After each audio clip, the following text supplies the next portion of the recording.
Okay, now we move on to stopping site distance. So in the construction of a vertical curve is generally a costly operation which requires the movement of significant amounts of earthen material. So this is actually a primary challenges that designers are facing. So in order for them to minimize construction costs, the highway designers their solution is to make the vertical curve as short as possible while still providing an adequate level of safety. So you have to take note that the appropriate level of safety is usually defined that the level of safety that gives the driver sufficient sight distance so to allow them to safely stop their vehicles to avoid collision with object obstructing their forward motion. So which means that in the construction of a highway, you have to take note that it is a costly operation. So the solution sometimes highway designers just to minimize the cost of construction, they try to make the vertical curve as short as possible. So however, still they still provide the adequate level of safety. So will not compromise the level of safety, though they wanted to minimize construction costs. When you talk about level of safety, it is actually the level of safety that gives drivers sufficient sight distance. So sight distance, which means that it allows them to safely stop their vehicles to avoid collision with a certain object that is obstructing their forward motion. So that is the consideration on the level of safety. The level of safety that we're talking about here is to provide the drivers a sufficient sight distance to allow them to safely stop if they were able to uh, if there is an object obstructing their motion as they go forward. So the provision of adequate roadway drainage is sometimes an important concern as well, but it's not of course, it's not covered here. So if we try to refer to the vehicle braking performance concept in the previous chapter, we can compute that it is necessary to have stopping sight distance as the summation of the vehicle practical stopping distance. So therefore, to compute for the stopping sight distance actually, that is, we have the formula which is v sub 1 squared all over 2g times quantity a all over g plus or minus g, capital G. Then that is plus v sub 1 times our t sub r.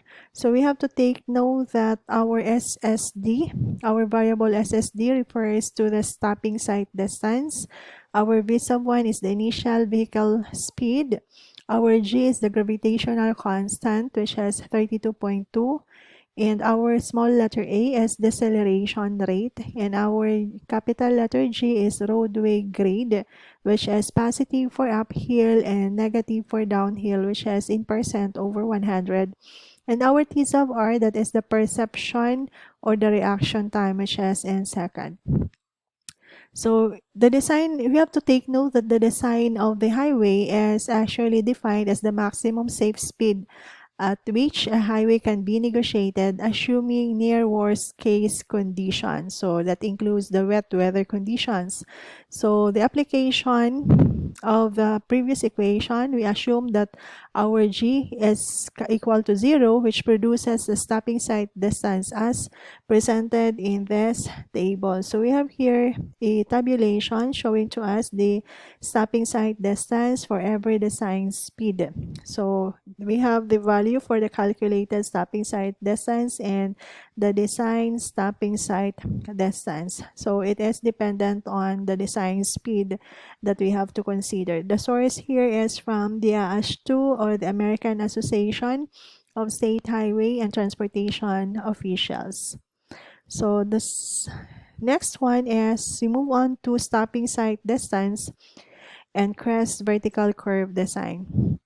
So you have to take note that the length of the curve, our capital letter L, is the critical element in providing sufficient stopping sight distance, or our SSD, on a vertical curve. The longer curve lengths, it provides more stopping sight distance, or else being equal, but are most costly to construct. Of course, we have learned a while ago that the construction of the highway is very costly, and basically highway designers, to avoid that cost, or to minimize that cost, they try to shorten the vertical curve. So however, without compromising uh, the safety of the driver. So we have to take note that if there is a longer curve, it provide more stopping sight distance. So it will be safer for the drivers to stop at a certain point before colliding with an object obstructing their way as they move forward in motion. So the shorter curve length is, of course, it is less expensive to construct, but it may not provide adequate stopping sight distance due to more rapid changes in the slope. So what is needed then is an expression for minimum curve length given a required stopping sight distance.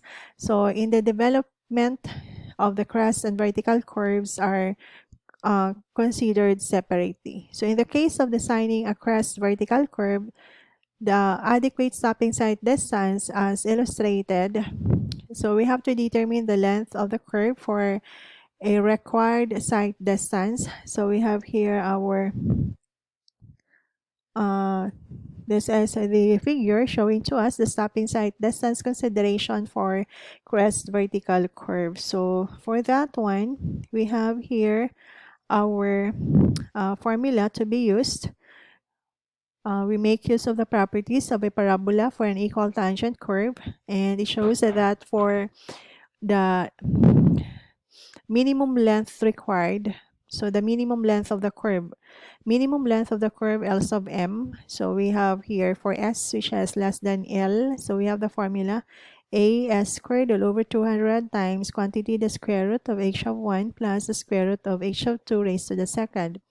For s which is greater than L, so we have here L sub m, which is equal to 2s minus 200 quantity the square root of h1 plus the square root of h2 raised to the second all over capital A.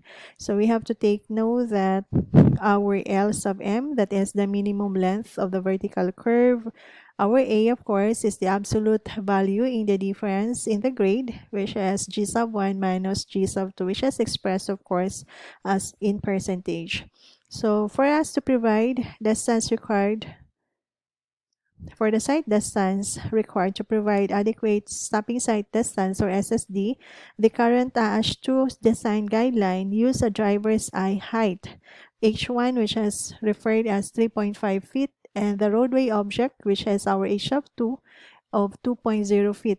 So the height of the object to be avoided by stopping before a collision. So we have a formula, the formula that was presented a while ago for the minimum length of the vertical curve. To determine the minimum length of the vertical curve required to provide adequate stopping sight distance, we set the sight distance S equal to the stopping sight distance. So for the guidelines, if we try to substitute the AASH2 guidelines for H1 and H2, and we let our S be our SSD, so we can have the equations now for stopping sight distance, which has less than L. So we have the minimum length of the curve, which has A times SSD squared all over 2,158. And our SSD is greater than L. We have the minimum length of the curve, which has 2 times SSD minus 2,158 all over A. So for that one, we have, of course, our figure showing to us the crest vertical curve. We have our PVC, we have our PVT, and of course our PVI. And the distance from PVC towards PVT, of course, that is the total length of the curve. And H1 is the height of the driver's eye above roadway, so that is denoted by H1. Our H2 is the height of the object above roadway surface. So our S here, this is our S from that is actually the sight distance. Our capital S is our sight distance. So that is from the driver's eye towards the object that may obstruct the roadway of a certain driver. Of course, we know that PVC is the initial point of the curve. We have PVT, the final point of the curve. PVI is the intersection. PVI is the intersection of the initial grade and the final grade. So that is the point of vertical intersection. So we have here our so that will be our this is our PVI. You have to take note that is the intersection between the initial grade and the final grade. So okay, now for this problem, we have the problem which is a highway is being designed to match to guidelines with a 70-mile per hour design speed, and at one section, equal tangent vertical curve must be designed to connect grades of 1.0% and negative 2.0%. Determine the minimum length of curve necessary to meet the stopping sight distance requirement.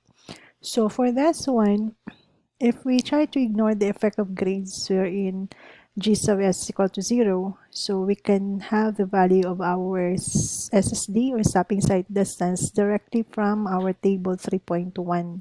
So from table 3.1, we are given with our design speed which is 70 miles per hour. So the design for the stopping sight distance for 70 miles per hour is equivalent to 730 feet. So since we have a for the stopping sight distance for 70 miles per hour, 730 feet. So for this one, we have to assume that our L is greater than the stopping sight distance SSD. So we have here an assumption that our L is greater than SSD. So that is the length is greater than SSD or the stopping sight distance. So therefore, if we're going to have the computation for the minimum length of the curve, which is L sub m, so we have A times SSD squared all over 2158.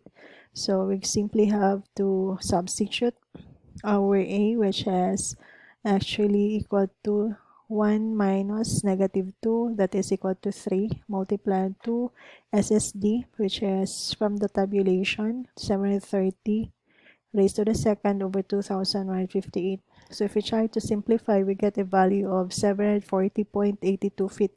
And for this one, since 740.82 is greater than the required stopping sight distance for 70 miles per hour, so our assumption for L, which is greater than SSD, is correct.